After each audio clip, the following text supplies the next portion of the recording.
First of all, I just thought it was hilarious. You just felt so comfortable just saying that right to my face. Like, dude, like, you don't think I'm trying to make this camp cool? Wouldn't it be?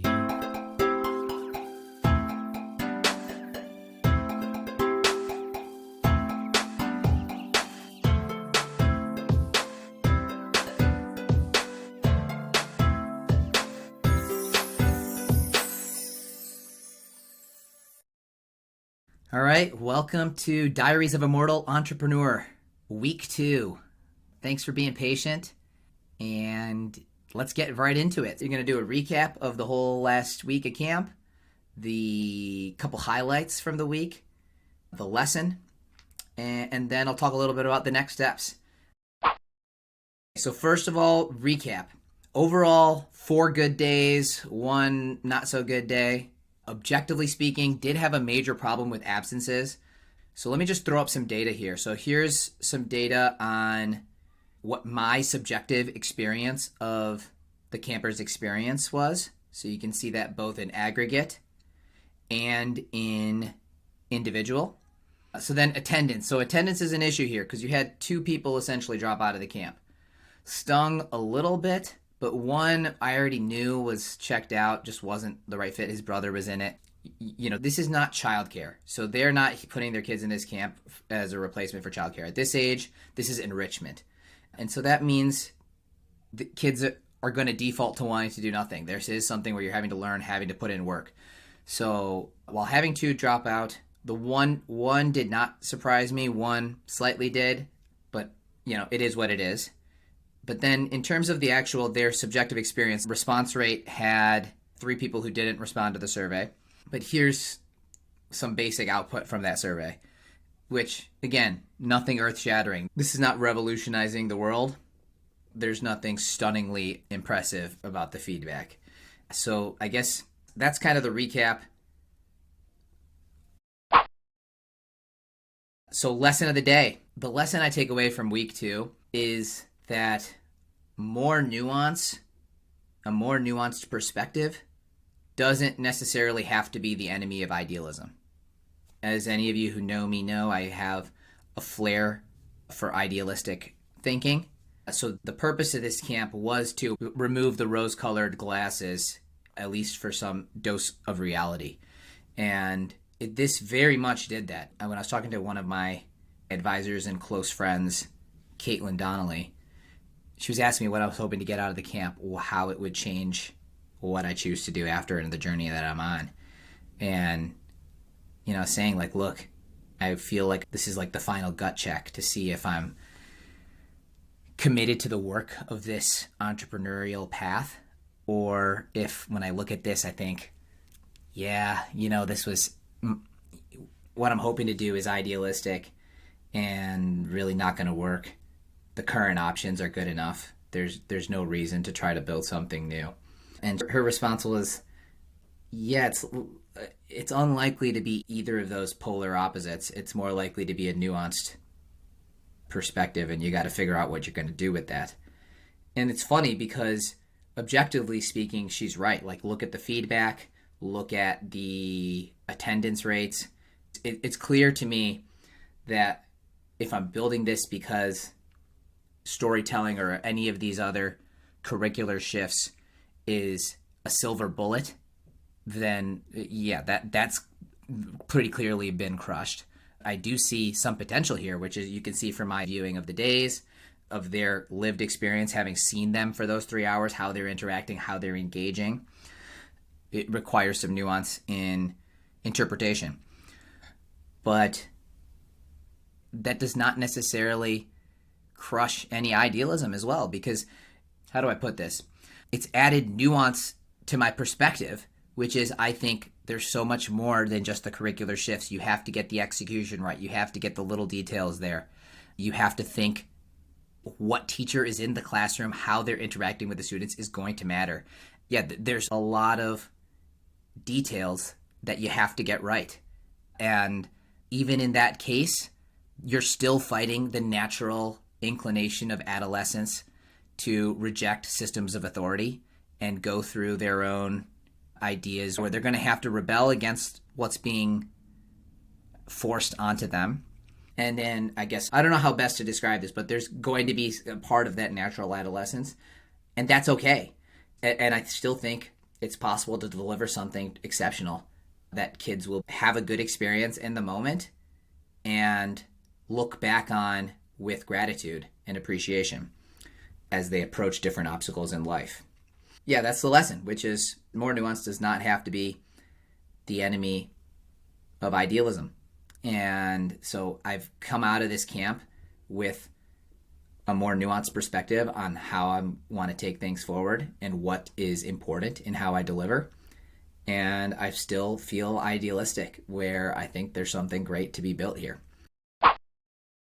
Let me give you some quick highlights. So these are just quick tidbits that I enjoyed.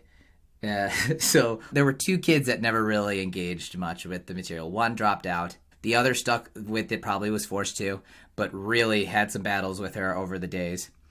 On the last day of camp, fewer people were there because people were on vacation, etc.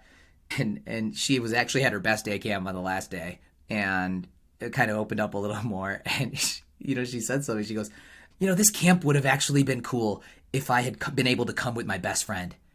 And first of all, I just thought it was hilarious. She just felt so comfortable just saying that right to my face. Like, dude, you don't think I'm trying to make this camp cool? But anyways, that's one thing. And then it just was like, okay, even she could see that this could have been something interesting if she had chosen a different path in her engagement. Second is, on the last day, the ones who were there, we watched the final products from everyone.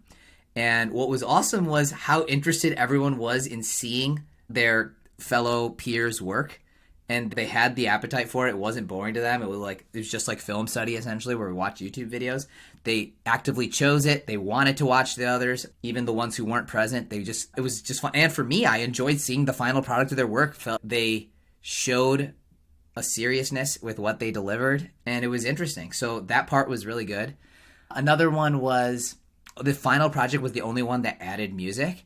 And if I could go back, there's a million things I would change to the curriculum if I could go back, and I want to kind of document those specifically just for my own sake. Like little things I could have got right. Just in terms of if you're running a camp, you need to have good swag. Like my friend Mike ran a basketball camp, and his t-shirts were so good. And there's just an element, if you provide the right swag that's branded, it's just a natural thing that I am not good at. But in any endeavor, the marketing is so clearly important. And what you give them as a takeaway is a clear marker of that. So definitely, a million things. But anyways, coming back to the story, which was the last project had music, and I would have added that much earlier because music was an element that all of them found something interesting. They found noises, we were trying to figure out how to incorporate music into our storytelling and how it sets tone and mood. And they're at a stage of life where they like music, they like sounds, they think that sounds are fun. There's just more, it's a different flavor that they all seem to really engage with. And so I would have done that earlier, but that was fun to see them play around with that. And then when it came to editing, so this was the project that they spent the most time editing, actually, once they film, actually trying to edit what they did. And there was 2 moments there that were kind of fun. One was when one boy created this edit sequence that was similar to TikTok trend. And he did a good job of editing the pictures with the music and with what was happening in the story. And it was just fun to see everyone, when he got it right, he was walking around showing people what he had on his phone, that clip. And it was fun hearing them oh man, that looks so clean, man. And they all were getting really into it. He was going around showing everyone, and it was fun to see them geeking out about just a random element within their story where it, is actually they're putting in work to make that story come across better, but they're having fun doing it. And then the last one when it came to editing was a girl who was, very engaged, really tried hard, and showed a lot of skills as an editor, had made her videos look a lot better than these diaries end up looking.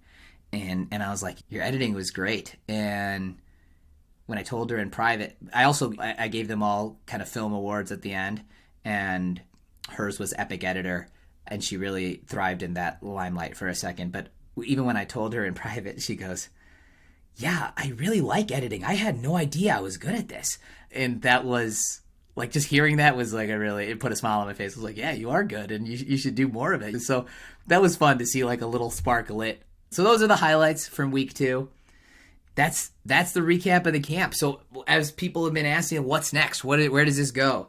A good long-term answer is I'm feeling really jazzed, energized. Like I said, I'm actually excited about the work ahead of trying to now take this camp and use it to bring a new vision for middle and high school to life here in North Carolina.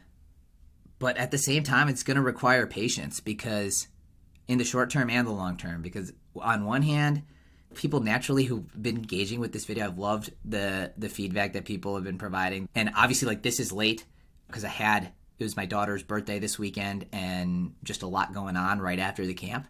So when I'm saying these are diaries, I mean it. Like, these are real-time updates. And so I'm trying to provide them when I can. It's requiring patience on my end because I'm keen to provide these updates, provide a regular schedule, try to build my tribe that's interested in this, that cares about this, that can be the community that helps this come to life. And it requires patience on my end because it's going to be at least 2 years before the doors to this school open. So there will be a lot of nothing. There's this great quote. Let me read this quote from Caitlin. It's not actually Caitlin's quote, but it is a quote that I learned from her. So it says, historical change is like an avalanche. The starting point is a snow-covered mountainside that looks solid. All changes take place under the surface and are rather invisible. But something is coming. What is impossible is to say when. So it's not quite perfectly analogous, but I feel like what I'm building is like an avalanche insofar as the changes are taking place under the surface. It's going to be a lot of nothing happening, but then once the doors open, once this comes to life, when it does, it will be an avalanche. It's going to hopefully be something that it truly transforms how kids learn. So that's my goal. That's the idealistic take, even with the nuance. That's where I'm at. And the next couple weeks are vacation with the kids before school starts again for them.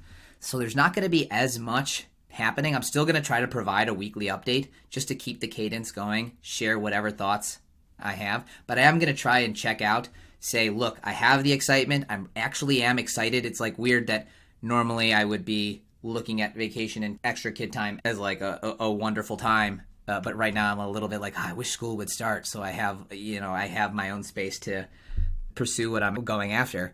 I recognize that's a great place to be. And I also want to be grateful for the time that I have and for these calm periods and the periods with family. So I'm hoping to really enjoy that. Again, we'll provide weekly updates just to keep the cadence going, keep the diary format. So these might be shorter, hopefully. But that's it. Diaries week 2. I hope you will comment on the video if you have any thoughts on what you want to hear about next.